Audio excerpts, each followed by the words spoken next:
About to show you guys this flooding. I'm actually at my backyard.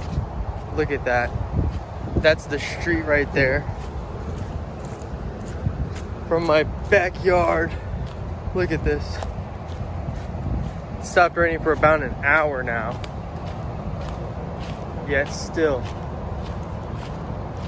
Look at this.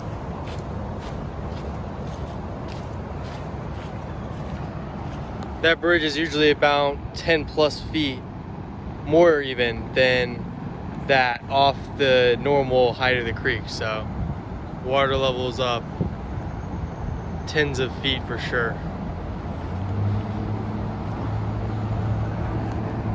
It's normally the road here.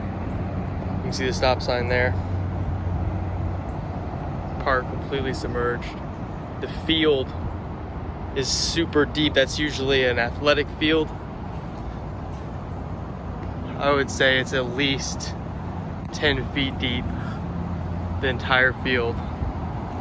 It looks like the soccer goals are submerged almost completely. Another look. There's my yard there.